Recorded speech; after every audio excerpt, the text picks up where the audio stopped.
Welcome to Office Hours. I'm Georgia Howe with the Daily Wire. Today, we sit down with author, research professor, and executive director of the Clemson Institute for the Study of Capitalism, Dr. C. Bradley Thompson. His new PragerU video is titled John Adams, Founder and Second President, where he examines the life of the founding father and second U.S. president that Thomas Jefferson referred to as our Colossus on the floor. Some say John Adams' rousing speech to the Continental Congress on July 1st, 1776, is what finalized the Founding Fathers' decision for American independence. Let's jump right in.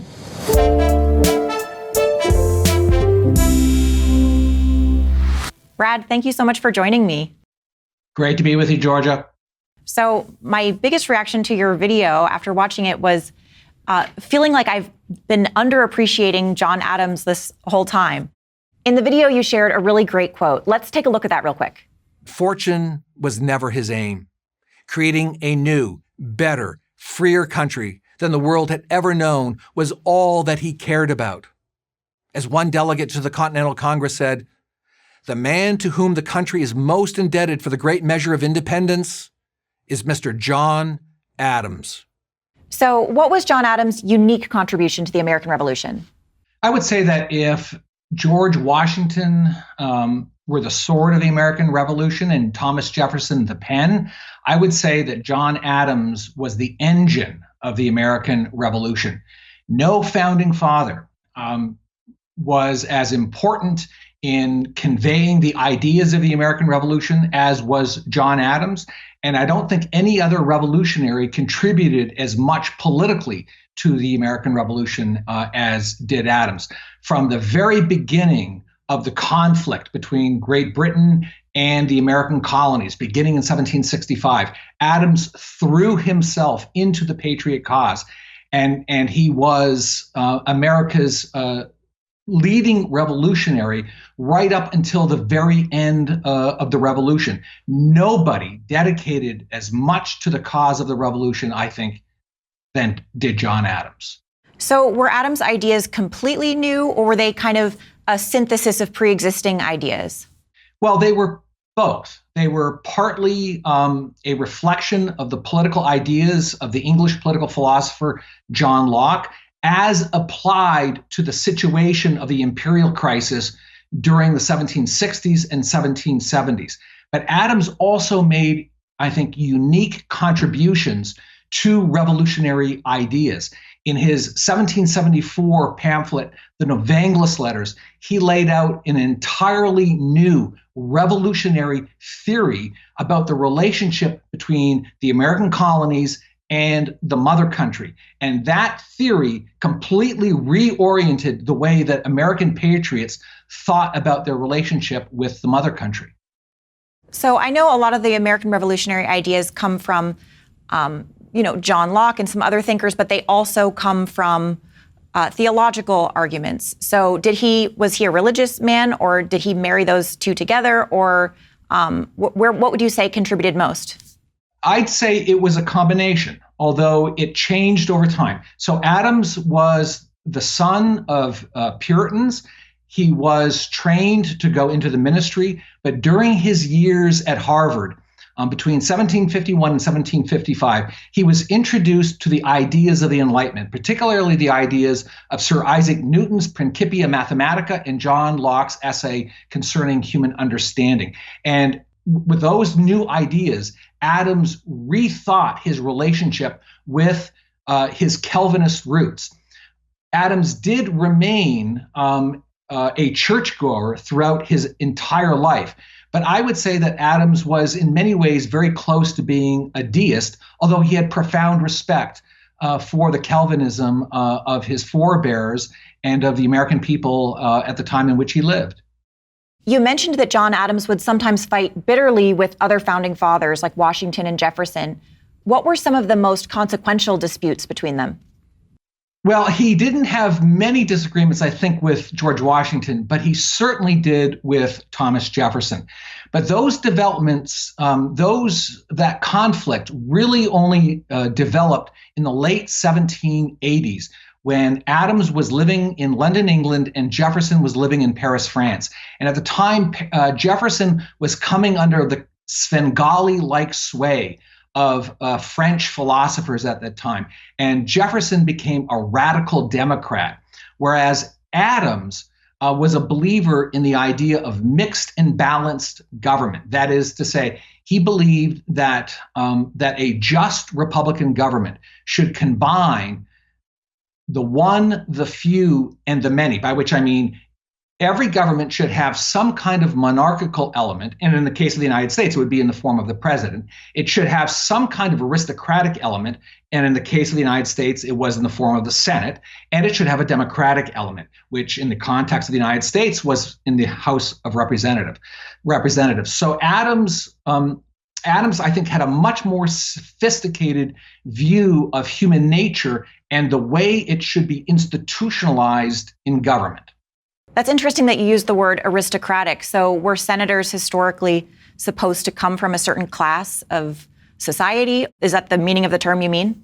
Not in the American context. So Jefferson's, or I should say Adams's use of the concept aristocracy was not the traditional 18th century European understanding of aristocracy. It was an American understanding, which was for Adams and for Jefferson, it was the idea of the natural aristocracy, that the men of talent, ability, education, and wisdom should rise to the top and that they would be the natural rulers of society. And they would be rising through democratic means. Yes. And so that contrasts with Jefferson's vision, which was more heavy on direct democracy. Is that what you were suggesting? Yes. And during the 1790s, Jefferson also became a fan of the French Revolution. And this is another major difference between Jefferson and Adams. Adams was opposed to the French Revolution, absolutely opposed to the terror associated with it, and he was opposed to all of the underlying ideas behind the French Revolution, such as the ideas of the French philosopher Jean-Jacques Rousseau. Whereas Jefferson, on the other hand, by the 1790s, 93, 94, Jefferson himself became a defender, remarkably, of the terror, of the French terror during the Revolution. Eventually, over time, Jefferson came to repudiate those views, but there was a period in the 1790s when Adams and Jefferson barely spoke to one another, and it was largely over the French Revolution. And was sort of Jefferson's draw to the French Revolution the idea of equality? Is that what kind of was interesting to him? Yeah, I think it was the idea of equality. And Jefferson, in certain ways, adopted a new view of history. Jefferson saw the idea of progress as something that was built into history, that mankind was moving toward a progressively better future. John Adams, by contrast, had a view of human nature that suggested, yes, human knowledge could increase over time, but that doesn't necessarily mean that human nature itself will progress over time, which is what Jefferson believed. That's kind of interesting in terms of today. I think of, it sounds like John Adams would be more reflective of what we would consider contemporarily like the right wing, versus Jefferson, it sounds like, would resonate more with what we're describing as left wing right now, just in that particular regard. Is that correct? I think that's somewhat fair. You know, the idea of progressing. Yeah, yes, correct. But we have to remember that Thomas Jefferson was the author of the Declaration of Independence. Sure.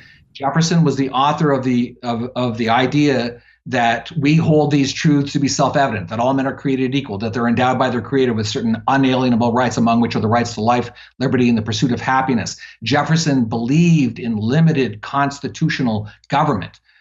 So in many ways, Jefferson is the intellectual forefather of modern libertarianism.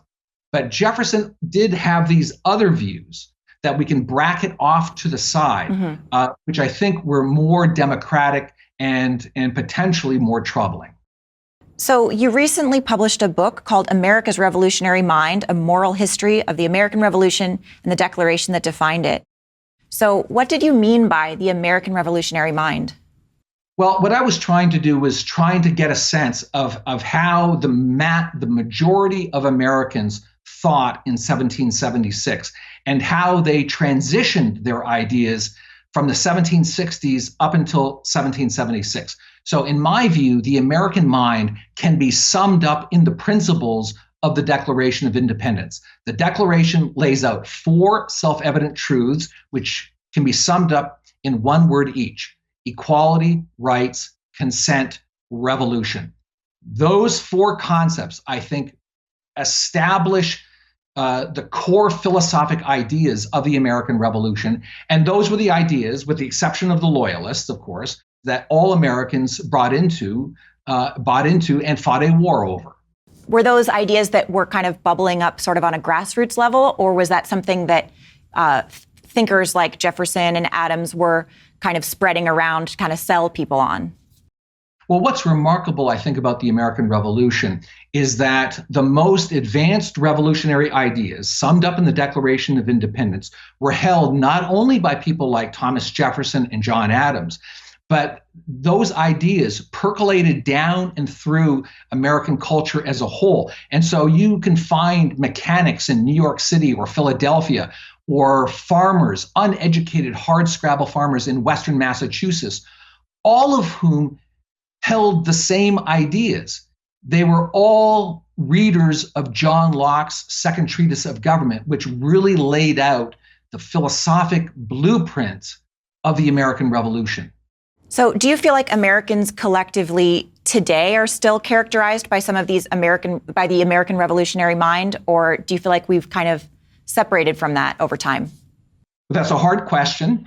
And it's probably true to say that over the course of the last 120 years or so, a segment of the American population has drifted away from those ideas, and in some cases come to reject those ideas. So beginning in the late 19th century, you had thinkers who were beginning to question and challenge the principles of the Declaration. And with the launch of the progressive movement in the early 20th century, a small segment of American population did reject those principles. And over the course of time, those philosophic principles around the idea of progressivism have come to seep into American culture.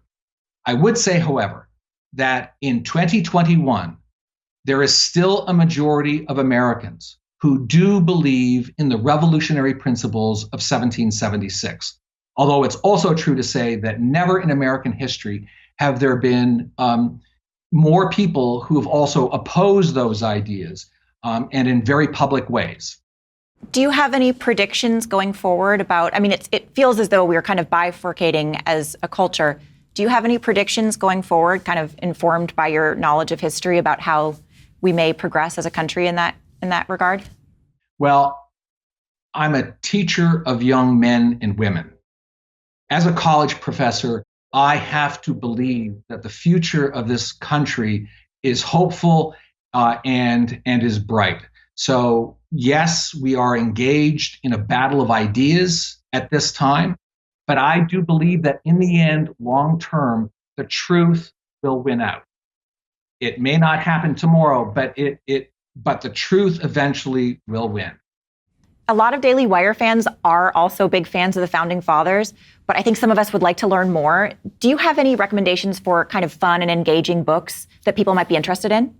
Sure. Well, there are a number of wonderful biographies of America's founding fathers. So I would say that David McCullough's famous selling biography of John Adams is a wonderful read. Bernard Bailyn's The Ideological Origins of the American Revolution and Gordon Wood's The Creation of the American Republic are two of the best books of the post-World War II era on the American Revolution. And of course, I'd like to add America's Revolutionary Mind to that list as well. All right. Well, where can people find you online? Well, they can find me at cbradleythompson.com, which is my website. But they could also find me on my Substack, which is cbradleythompson.substack.com, where I write as the Redneck Intellectual, and I publish a weekly column on current moral, cultural, and political events. All right. Well, Brad, thank you so much for joining me. Well, thank you very much, Georgia. And that's the end of today's Office Hours. Make sure to tune in next week for our conversation with a new PragerU presenter. I'm Georgia Howe. Thanks for tuning in.